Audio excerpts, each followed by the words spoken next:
कहानी की शुरुआत होती है एक घने जंगल को दिखाते हुए। एक आदमी पागलों की तरह भाग रहा था, इस उम्मीद में कि शायद उसे इस जंगल से भाग निकलने का कोई रास्ता मिल जाए। लेकिन ये जंगल इतना घना था कि यहाँ से बाहर जाने का कोई रास्ता नहीं नजर आ रहा था। यह आदमी सूरज को देखते हुए आगे बढ़ता है, लेकिन अब सूरज भी धीरे धीरे ढल रहा था। मगर इस आदमी ने भागना नहीं छोड़ा। भागते भागते एक पॉइंट आया जहाँ एक बोर्ड पर लिखा हुआ था पॉइंट ऑफ नो रिटर्न, यानी वहाँ से कोई वापस नहीं जा सकता। साथ ही इस बोर्ड पर नंबर 108B लिखा हुआ था। ये देखकर वो और भी ज्यादा परेशान हो जाता है। धीरे धीरे अंधेरा और बढ़ने लगा और पूरे जंगल में एक अजीब सा खौफ फैल गया। तभी अचानक एकदम से सारे परिंदे उड़कर वहाँ से चले जाते हैं। इस आदमी के कई मील के सफर के बाद भी उसे पूरे जंगल में कोई भी एक जंगली जानवर नहीं दिखाई दिया। न जाने ऐसा क्या था जिसे जंगली जानवर भी डर रहे थे। डर के मारे वह आदमी और भी तेजी से भागने लगा, लेकिन कई घंटों का सफर करने के बाद वह आदमी अचानक एक जगह पर आकर रुक गया और उसके चेहरे पर मायूसी छा गई, क्योंकि उसके सामने वही 108 नंबर वाला साइन बोर्ड था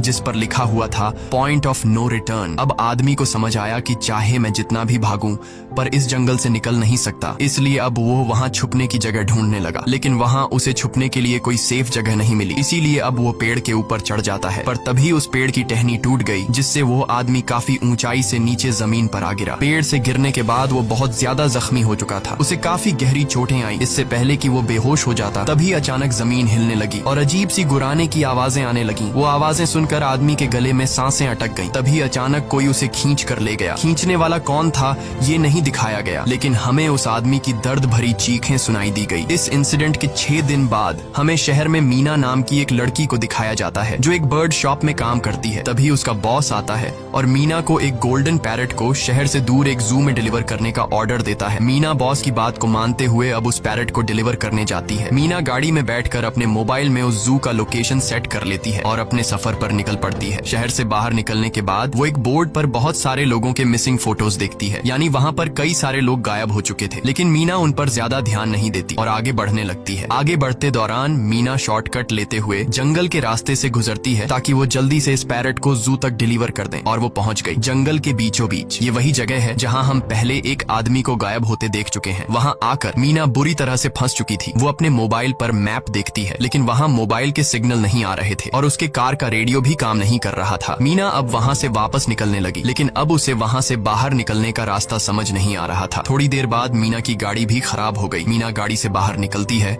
और उसे सामने लगा हुआ वही पॉइंट ऑफ नो रिटर्न वाला बोर्ड दिखाई देता है। मीना को कुछ समझ नहीं आता, इसीलिए वो पैरेट के पिंजरे को हाथ में लेकर आसपास मदद ढूंढने आगे चली जाती है, लेकिन वहाँ आसपास किसी भी मदद का नामो निशान तक नहीं था। उसके बाद वो वापस उस जगह पर लौट आती है जहाँ उसने अपनी गाड़ी खड़ी की थी, लेकिन वहाँ से उसकी गाड़ी गायब हो चुकी थी। ये देखकर वो बहुत ज्यादा परेशान हुई। उसे लगा कि शायद वो उस जगह पर नहीं आई है जहाँ उसकी गाड़ी खड़ी थी, बल्कि ये किसी दूसरी जगह पर आ गई है और उसकी गाड़ी कहीं दूसरी जगह में खड़ी है, क्योंकि इस जंगल का हर एक पॉइंट एक ही जैसा दिखाई दे रहा था। अब अंधेरा भी गहरा होता जा रहा था। एकदम से पहले की तरह ही सभी परिंदे इन पेड़ों से उड़ जाते हैं। मीना को अब डर लगने लगा था, क्योंकि जमीन भी जोर जोर से हिल रही थी। मीना को वहाँ आसपास किसी के होने का एहसास होता है। तभी अचानक मीना को दूर किसी का साया नजर आया। मीना भागते हुए उसके पीछे आई, पर उसे वहाँ कोई भी नहीं मिला। तभी अचानक मीना को एक बूढ़ी औरत भागते हुए दिखाई दी। मीना भी दौड़कर उसका पीछा करने लगी। वो उससे मदद मांग रही थी, लेकिन वो औरत रुकती नहीं, तेजी से भागती रहती है। एक बार फिर मीना इस बूढ़ी औरत का पीछा करती है। अचानक वो बूढ़ी औरत फिर से गायब हो गई। मीना जब उसे ढूंढते हुए और आगे बढ़ी तो उसे दूर जंगल में एक बड़ा सा कमरा दिखाई दिया। वो बूढ़ी औरत उस कमरे के दरवाजे को खोलकर मीना से कहती है, अगर जिंदा रहना चाहती हो तो जल्दी से अंदर आओ। ये सुनते ही मीना बिना सोचे समझे दौड़ते हुए उस कमरे की तरफ गई। मीना के अंदर आते ही उसने गेट को लॉक कर दिया। मीना देखती है कि ये कोई अजीब सा कमरा है जिसमें एक बहुत बड़ा सा मिरर लगा हुआ था। उस बूढ़ी औरत के साथ यहाँ 2 और लोग भी थे। मीना घबरा कर उन लोगों से पूछती है, ये कौन सी जगह है? इस पर उस बूढ़ी औरत ने जवाब दिया कि इस जगह को हम दी कोब कहते हैं। मेरा नाम है मैडलिन, ये लड़की है कियारा और इस लड़के का नाम है डेनियल। बूढ़ी औरत मीना से कहती है कि अभी बातचीत का वक्त नहीं है, तुम जल्दी से हमारे साथ मिरर के सामने खड़ी हो जाओ, क्योंकि कोई हमें देखने आने वाला है। मीना पूछती है, आखिर हमें कौन देखने आ रहा है? तो वो बूढ़ी औरत उससे कोई जवाब नहीं देती। एकदम बाहर से अजीब सी आवाजें आने लगी। मीना डर के मारे पूछती है कि ये आवाज किस चीज की है? तो कियारा मीना को बताती है कि इन्हें हम वॉचर्स कहते हैं। वे शीशे के दूसरे ओर से हमें देख रहे हैं, पर हम उन्हें नहीं देख सकते। वे हर रात सूरज ढलने के बाद यहाँ आते हैं और हमें देखते रहते हैं जब तक सुबह का सूरज नहीं निकल आता। तभी शीशे के दूसरी तरफ से शोर आने लगा। मीना पूछती है, ये शोर कैसा है? उस बूढ़ी औरत ने बताया कि वॉचर्स तुम्हारे आने से खुश हैं, तुम्हें यहाँ देखकर तालियां बजा रहे रहे हैं। मीना बुरी तरह से कंफ्यूज थी। वो जल्द से जल्द यहाँ से निकलना चाहती थी। मैडलिन जिन्हें वॉचर्स कह रही थी, न तो अब तक मीना ने उन्हें देखा और न ही किसी और ने देखा था। रात गुजर जाती है। सुबह होने पर ये लोग उस जगह से बाहर निकल आते हैं। मैडलिन बताती है कि वे वॉचर्स सिर्फ रात में ही बाहर निकलते हैं। दिन के वक्त हम लोग जंगल में आजाद घूम सकते हैं। मीना रात भर यही सोच रही थी कि कब सुबह होगी और जल्दी से मैं इस जंगल से बाहर निकल जाऊं। इसीलिए वह फौरन जंगल से बाहर निकलने का रास्ता ढूंढने लग जाती है। तब मैडलिन बाकी सबको उसे रोकने से मना कर देती है, जैसे कि वह जानती हो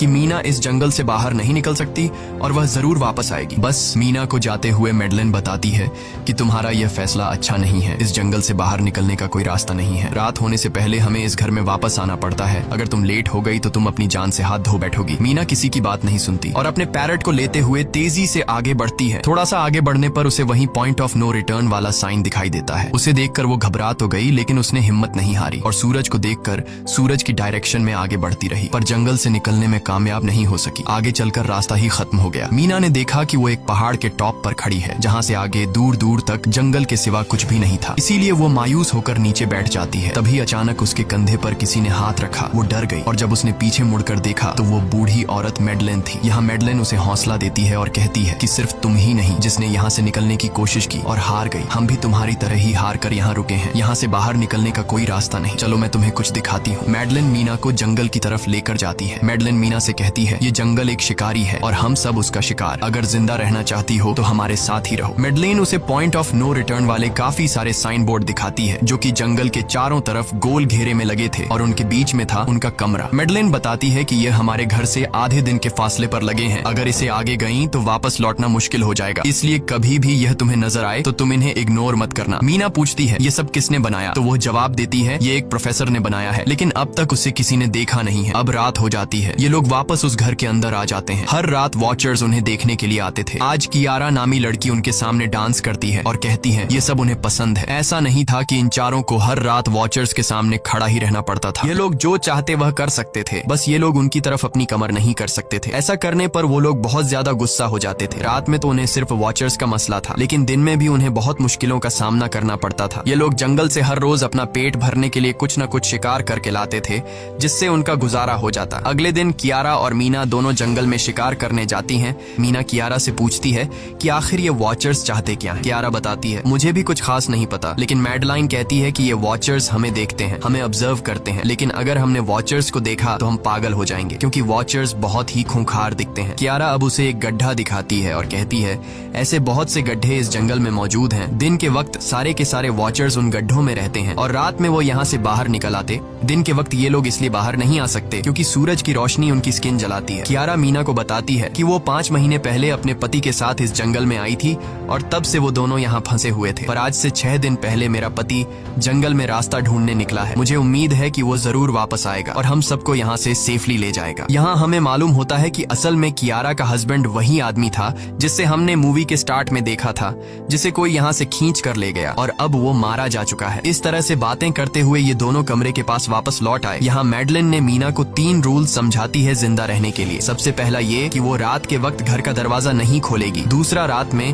वो आईने की तरफ अपनी कमर नहीं करेगी। और तीसरा ये कि दिन के वक्त वो उन गड्ढों के पास नहीं जाएगी और जितना हो सके रोशनी में रहेगी। जब तक तुम इन रूल्स को फॉलो करोगी तब तक तुम जिंदा रहोगी। लेकिन मीना को मैडलाइन की बातों पर बिल्कुल भी भरोसा नहीं होता। अब उस रात मीना इन वॉचर्स के बारे में जानना चाहती थी, इसीलिए वो शीशे के साथ कान लगाकर आवाजें सुनने की कोशिश करती है। जब उसे कुछ सुनाई नहीं देता तो मीना को मैडलिन की बताई गई वॉचर्स की बातें फेक लगने लगती हैं। इसलिए वह रूल्स को तोड़ते हुए अपनी कमर को शीशे की तरफ करके सो जाती है और ऐसा करने पर इन वॉचर्स को गुस्सा चढ़ जाता है। वो लोग जोर जोर से उस शीशे को मारने लग जाते हैं। शोर से मैडलाइन भी उठ जाती है और वह जल्दी से मीना को शीशे की तरफ खड़े रहने को कहती है और तब जाकर वो वॉचर्स का गुस्सा शांत होता है। यानी जब इंसान वॉचर्स को अपनी पीठ दिखाते हैं तो वह उसे खुद की इंसल्ट मानने लगते हैं। ये रात भी गुजर जाती है और अगले दिन मीना डेनियल के साथ शिकार पर निकलती है। वो डेनियल से पूछती है, क्या आज तक तुमने किसी वॉचर को देखा है? जिस पर डेनियल ने जवाब दिया कि मैंने भी आज तक वॉचर्स को नहीं देखा और जो भी वॉचर्स को देखता है वो जिंदा नहीं बच पाता। तब मीना डेनियल को समझाती है कि मुझे लगता है कि ये सब मैडलाइन की बनाई हुई कहानियां हैं जिसके अंदर वो हमें फंसा रही है। हमें जरूर उन गड्ढों को जाकर चेक करना चाहिए, शायद हमें यहाँ से बाहर जाने का कोई रास्ता मिल जाए। डेनियल भी यहाँ रहकर बहुत ज्यादा तंग हो चुका था और वो भी किसी तरह से रास्ता ढूंढकर इस जंगल से भाग निकलना चाहता था। इसलिए वो मीना की बात मान लेता है और वो दोनों गड्ढे के पास पहुंच जाते हैं। अब मीना अपने आप को रस्सी से बांधकर इस गड्ढे के अंदर उतरती है। रस्सी का दूसरा सिरा डेनियल ने पकड़ा हुआ था ताकि अगर मीना को कुछ भी हो वो जल्दी से मीना को बाहर की तरफ खींच ले। मीना नीचे गड्ढे में पहुंच जाती है जहां उसे बहुत सारा इंसानों का सामान मिलता है। मीना उस सामान को इकट्ठा कर लेती है। ये सारा सामान उन लोगों का था जो जंगल में वॉचर्स के शिकार हो चुके थे। डेनियल रस्सी के सहारे कैमरा, साइकिल और जरूरत का सारा सामान को बाहर ले आता है। मीना अब नीचे इंतजार करती है कि डेनियल कब रस्सी नीचे फेंकेगा और मैं ऊपर चली जाऊंगी। और इससे पहले कि मीना उस गड्ढे से बाहर निकल पाती, उसे गड्ढे के अंदर किसी के आने की हलचल सुनाई देती है। मीना जल्दी से डेनियल को रस्सी नीचे फेंकने की आवाज देने लगती है, लेकिन तभी मीना को पकड़ने के लिए एक वॉचर का हाथ बढ़ने लगता है। पर मीना धूप में खड़ी थी, इसलिए जब उस वॉचर के हाथ पर सूरज की रोशनी पड़ी तो उसका हाथ जलने लगा। इतने में डेनियल ने नीचे मीना के पास रस्सी फेंकी और मीना फौरन जल्दी से बाहर निकल आई। मीना पूरी तरह से डर गई थी। ये लोग उस सारे सामान को लेकर अपनी सेफ हाउस में आ गए, जहां मैडलिन ने उससे पूछा, ये सामान तुम्हें कहां से मिला? ये लोग झूठ बोल देते हैं कि ये सामान उन्हें इस जंगल से मिला। मैडलिन को इस जंगल में रहते हुए बहुत अरसा गुजर चुका था। वो जानती थी कि ये सामान उसे जंगल से नहीं बल्कि एक गड्ढे से मिला होगा। वो मीना से पूछती है, बताओ तुमने गड्ढे के अंदर क्या देखा? लेकिन मीना उसे कुछ नहीं बताती। ये लोग बहुत खुश थे कि आज रात ये लोग वॉचर्स को देख पाएंगे, क्योंकि मीना को गड्ढे के अंदर एक कैमरा मिला था। डेनियल किसी तरह जुगाड़ करके उस कैमरा को टीवी के साथ अटैच कर लेता है ताकि ये लोग भी टीवी पर वॉचर्स को देख पाएं। मैडलिन बार बार उन्हें समझाती है कि ये तुम लोग गलत कर रहे हो, लेकिन ये दोनों उसकी एक बात भी नहीं सुनते। आज रात ये लोग वॉचर्स के इंतजार में बैठे थे ताकि उन्हें वो देख पाए, लेकिन काफी रात होने के बावजूद भी आज कोई वॉचर उन्हें देखने नहीं आया और अब कुछ देर बाद उनके साथ कुछ अजीब सा होने वाला था। ये लोग बातचीत में मसरूफ थे कि तभी उनका दरवाजा खटखटाया जाता है, यानी दरवाजे पर किसी ने दस्तक दी। उन्होंने जल्दी से टीवी की तरफ देखा तो वहां उन्हें इंसानी टांगे दिखाई दे रही थीं। बाहर जो कोई भी था वो कियारा के हस्बैंड की आवाज में बात कर रहा था और वो जल्दी से दरवाजा खोलने को कह रहा था। कियारा को लगा कि जरूर उसका हस्बैंड यहाँ से बाहर निकलने का रास्ता ढूंढ आया है। वो जल्दी से उठकर दरवाजा खोलने के लिए जाती है, लेकिन मैडलिन बीच में आकर दरवाजा खोलने नहीं देती। वो कहती है कि मैं जानती हूँ बाहर तुम्हारा हस्बैंड नहीं है, क्योंकि मैडलिन जानती थी कि रात के इस अंधेरे में कोई भी इंसान इस कमरे तक नहीं पहुंच सकता। लेकिन कियारा को मैडलिन की बातों पर यकीन नहीं होता और वो दरवाजा खोलने की कोशिश करती है, जिसके बाद मैडलिन कियारा से कहती है कि वो तुम्हें फंसा रहा है, तुम उसका इम्तिहान ले लो, तुम उसे कोई ऐसी बात पूछो जिसके बारे में सिर्फ तुम या तुम्हारा हस्बैंड जानता हो। कियारा बाहर खड़े हुए इंसान से एक किताब के बारे में सवाल करती है जिसके बारे में उसे पता होना चाहिए था, लेकिन जब बाहर खड़ा हुआ इंसान कोई जवाब नहीं देता तो ये समझ जाते हैं कि ये वॉचर ही है। ये लोग जब दरवाजा नहीं खोलते तो वॉचर उनके बाहर लगाए हुए कैमरा को तोड़ देता है और यहाँ हमें एक बात पता चलती है कि वॉचर्स इंसान के रूप में भी खुद को बदल सकते हैं। वॉचर्स उनकी इस हरकत पर बहुत ज्यादा गुस्सा हो गए थे। वे बहुत तेजी से शीशे को मारने लगे जिससे शीशे में एक बड़ा क्रैक भी आ जाता है, लेकिन यहाँ मैडलिन समझदारी दिखाते हुए सबको लाइन से शीशे की तरफ खड़ा कर देती है, जिससे वॉचर्स का गुस्सा थोड़ा बहुत ठंडा हो जाता है और वे वहाँ से चले जाते हैं। अब यहाँ मीना मैडलिन को बताती है कि हमने गड्ढे में से ये सारा सामान चुराया था। ये सुनकर मैडलिन बहुत ज्यादा गुस्सा हो जाती है कि तुम लोगों ने दूसरा रूल भी तोड़ दिया। अगली सुबह मैडलिन उस गड्ढे से लाया हुआ सारा सामान उठाकर वापस उसी गड्ढे में फेंक देती है, जिससे उन वॉचर्स का गुस्सा थोड़ा शांत हो जाता है। मगर अब इन लोगों को जंगल में बहुत ही ज्यादा अजीब चीजें दिखाई देना चालू हो गई थी और उसका सबसे ज्यादा असर डेनियल पर होता है। डेनियल अचानक बात बात पर बहुत ज्यादा गुस्सा करने लग जाता है। दूसरी तरफ कियारा, जिससे पहले उम्मीद थी कि उसका हस्बैंड जिंदा है और वो यहाँ आकर उसे यहाँ से बचा लेगा, लेकिन अब उसे पता चल चुका था कि उसका हस्बैंड अब वापस नहीं आएगा, जिसकी वजह से वह अंदर ही अंदर पूरी तरह से टूट चुकी थी और वो डिसाइड करती है कि वह वॉचर्स के इन गड्ढों में कूदकर अपनी जान दे देगी, क्योंकि अब उसके पास जीने की कोई वजह नहीं रही। वह ऐसा करने ही वाली होती है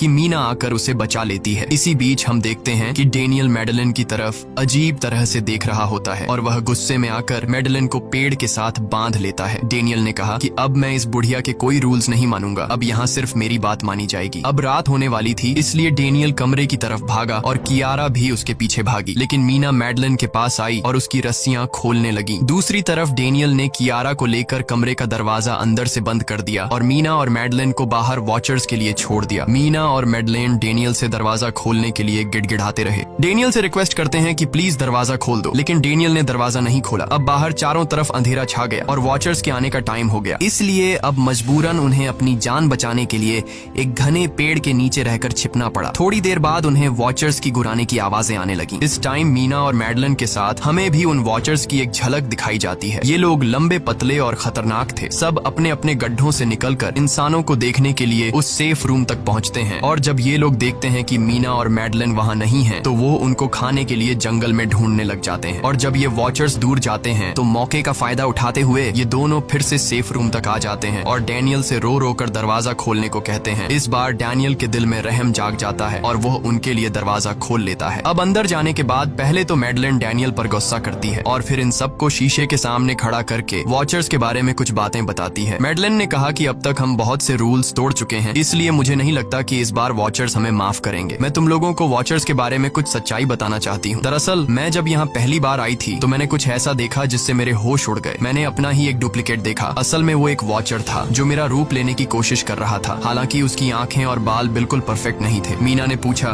कि आखिर ये वॉचर्स हैं क्या चीज, जिस पर मैडलिन ने जवाब दिया कि ये सारे क्रीचर्स फेरीज हैं जो किसी जमाने में इंसानों के साथ मिलकर रहते थे। फेरीज पंखों वाले एक जादुई जीव थे, लेकिन वक्त गुजरने के साथ इंसानों को फेरीज की शक्तियों से डर लगने लगा। इसीलिए इंसानों ने फेरीज को खत्म करने का सोचा। इंसानों की तादाद ज्यादा थी, इसलिए फेरीज इंसानों का मुकाबला नहीं कर पाए। इंसानों ने इन फेरीज को जंगल में एक बहुत बड़े गड्ढे के अंदर कैद कर लिया और उन्हें श्राप से हमेशा हमेशा के लिए इस गड्ढे में बंद कर दिया। उसके बाद फेरीज कई 100 सालों तक उस गड्ढे में कैद रहे, लेकिन फिर वक्त के साथ उन्होंने जमीन के अंदर खुदाई करके निकलने के रास्ते बना लिए। आज वही फेरीज वॉचर्स के रूप में गड्ढों से निकलकर हमारे सामने आते हैं। हालांकि कई 100 सालों तक जमीन के अंदर रहने की वजह से उन्होंने अपने पंख और जादुई शक्तियां खो दी और साथ ही उन्हें सूरज की रोशनी से तकलीफ होने लगी, लेकिन अब भी उनमें रूप बदलने की शक्ति है। इस पर डैनियल ने मैडलिन से पूछा कि ये वॉचर्स हमसे क्या चाहते हैं और ये हर रात हमें देखते क्यों हैं, जिस पर मैडलिन ने बताया कि ये वॉचर्स एक बार फिर से जंगल से निकलकर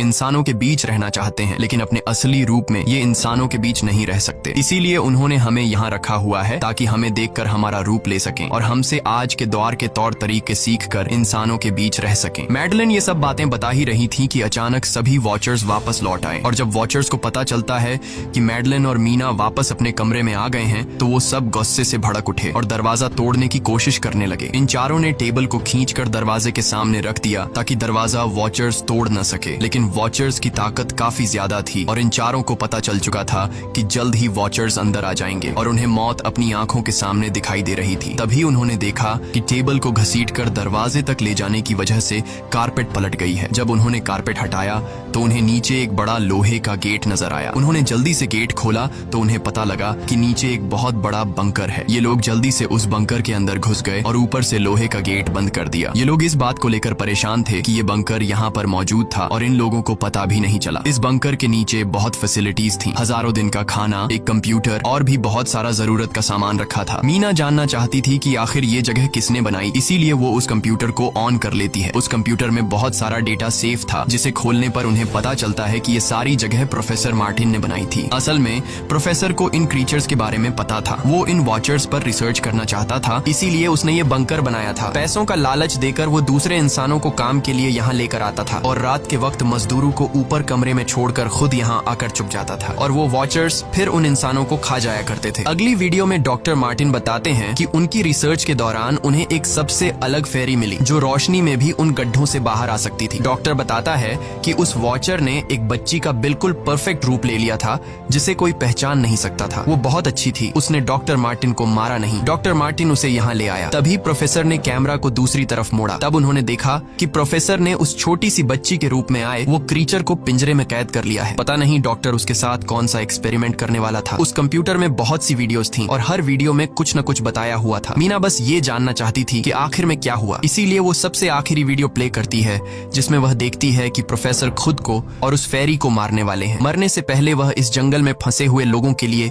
यहाँ से निकलने का रास्ता बता देता है और कहता है कि शाम में जिस डायरेक्शन में परिंदे भागते हैं उस डायरेक्शन में भागने से वे लोग इस जंगल से निकल सकते हैं। उसने इस रिकॉर्डिंग मैसेज में कहा था कि अगर कोई इस जंगल से निकलने में कामयाब हो गया तो यूनिवर्सिटी में जाकर मेरी सारी रिसर्च तबाह कर देना। मैंने यहाँ आकर बहुत बड़ी गलती कर दी। उसके बाद प्रोफेसर ऊपर चले गए और फिर 2 गोलियों की आवाज आई जिससे उन्हें समझ आया कि प्रोफेसर ने पहले उस फेरी को मारा और फिर खुद को गोली मार दी। आज रात ये चारों बहुत खुश थे क्योंकि उन्हें इस जंगल से जान छुड़ाने का रास्ता मिल गया था। अगली सुबह सभी लोग अब बंकर से बाहर निकलते हैं तो देखते हैं कि उनका सेफ हाउस उन वॉचर्स ने पूरी तरह तबाह कर दिया है और आज के दिन उन्हें लाजमी इस जंगल से निकलना होगा वरना ये लोग मारे जाएंगे क्योंकि रात को अब उनके पास छिपने के लिए कमरा भी नहीं बचा था। ये लोग अब यहाँ जंगल से निकलने के रास्ते में बढ़ने लगते हैं। वो परिंदे जिनके बारे में प्रोफेसर बता रहे थे वे तो शाम को उड़ने वाले थे, लेकिन उन्हें शाम होने से पहले जंगल से बाहर निकलना था। इसलिए मीना अपने पास मौजूद पैरट को आजाद कर देती है। जिस डायरेक्शन में वह उड़ता है उसी डायरेक्शन में ये लोग चलने लग जाते हैं। चलते हुए रास्ते में ही उन्हें एक कब्र मिली। मैडेलिन उस कब्र को देखकर बताती है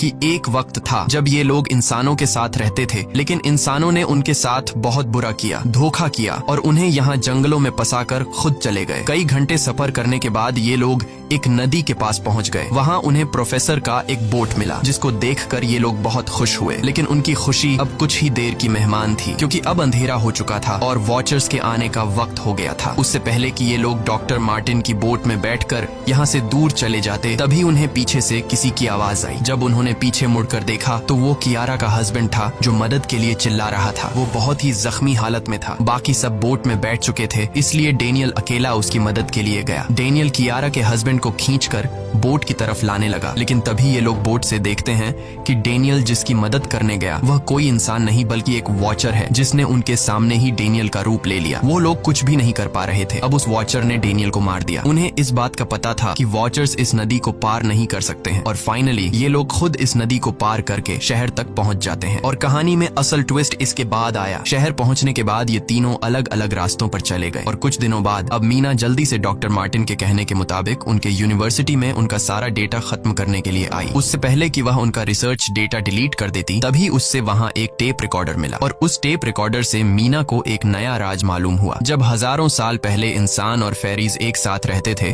तो तब उनकी शादी भी हुआ करती थी। इंसान और फेरी के मिलन से जो बच्चे पैदा होते थे उनमें इंसान और फेरी दोनों के गुण होते थे। उन्हें हाफलिंग्स कहा जाता था। उन हाफलिंग्स में एक खासियत थी कि वे रूप बदलने में इतने माहिर होते थे कि वे किसी मरे हुए इंसान का रूप भी बदल सकते थे। प्रोफेसर का मानना था कि जब इंसानों ने फेरीज को जंगल के अंदर गढ़ों में कैद कर लिया था, तब हाफलिंग इंसानों के बीच अपना रूप बदलकर चुपके से रहने लगे और वो आज भी किसी न किसी रूप में इंसानों के बीच मौजूद है। मीना जब प्रोफेसर के ऑफिस में आई और वहाँ पर जांचबीन करने लगी तो वहाँ उसके हाथ कुछ ऐसी तस्वीरें लगी जिसने उसके होश उड़ा दिए। उसने देखा कि तस्वीर में जो प्रोफेसर के साथ लेडी खड़ी है वो कोई और नहीं बल्कि मैडेलिन है और असल में मैडेलिन प्रोफेसर की वाइफ है। वो कंफ्यूज हो जाती है कि मैडेलिन ने उसे यह बातें क्यों नहीं बताई। इस भारी कंफ्यूजन को शेयर करने के लिए वो कियारा के पास आती है और उसे बताती है कि जिस मैडेलिन से हम जंगल में मिले थे वो असल में प्रोफेसर मार्टिन की वाइफ है, लेकिन उसने हमें यह सच्चाई इसलिए नहीं बताई क्योंकि वो खुद एक इंसान नहीं बल्कि एक रूप बदलने वाली फेरी थी। मैंने जब रिसर्च किया तो मुझे पता चला कि काफी साल पहले प्रोफेसर की वाइफ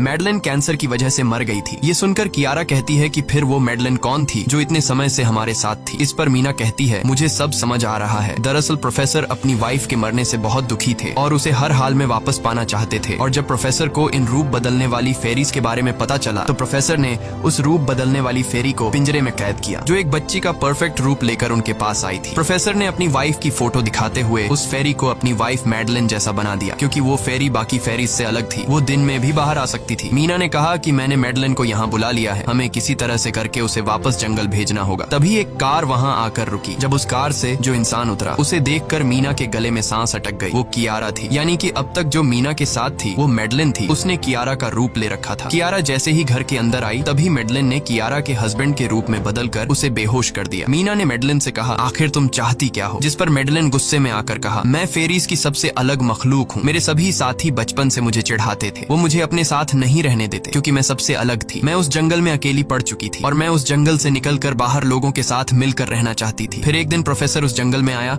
उसने मुझे पिंजरे में कैद कर लिया। उसने मुझसे कहा कि अगर मैं उसकी वाइफ का रूप ले लूं तो वह मुझे जंगल से बाहर ले जाएगा। मैंने उसकी बात मान ली। प्रोफेसर ने मुझे मैडेलिन की सारी बातें सिखाई और बाद में उस धोखेबाज प्रोफेसर ने मुझे मारने की कोशिश की, लेकिन उससे पहले कि वो मुझे मार पाता मैंने उसे ही मार डाला। तुम इंसान कभी भी भरोसे के लायक नहीं थे और न ही रहोगे। अब तुम भी मेरी सच्चाई जान चुकी हो, इसलिए तुम्हें भी मरना होगा और तुम्हें मारने के बाद मैं तुम्हारे रूप में इंसानों के बीच रहूंगी। यह कहकर मैडेलिन ने मीना का रूप ले लिया और उसका गला दबाकर उसे मारने लगी। तब मीना ने मैडेलिन से कहा कि क्या प्रोफेसर ने तुमसे यह नहीं कहा कि तुम क्यों दिन में निकल सकती हो। असल में तुम हाइब्रिड हो, आधी इंसान और आधी फेरी, इसीलिए तुम इंसानों और फेरीज के बीच रह सकती हो। मुझे पता है कि दुनिया में अकेला रहना कैसा होता है, लेकिन तुम अकेली हाफलिंग नहीं हो। तुम्हारे जैसे और भी हाफलिंग्स हैं जो किसी न किसी रूप में इंसानों के बीच रह रहे हैं। इस सच्चाई का पता चलते ही मैडलिन का शरीर अचानक अपने असली रूप में आने लगा। देखते ही देखते उसके पंख निकल आए, जिसके बाद वो मीना को यहीं पर छोड़कर यहाँ से उड़ जाती है। इसके बाद कुछ हफ्तों के बाद का सीन दिखाया जाता है, जहाँ मीना अपनी सिस्टर के साथ रहने लगी है। उसने अपनी सिस्टर को बताया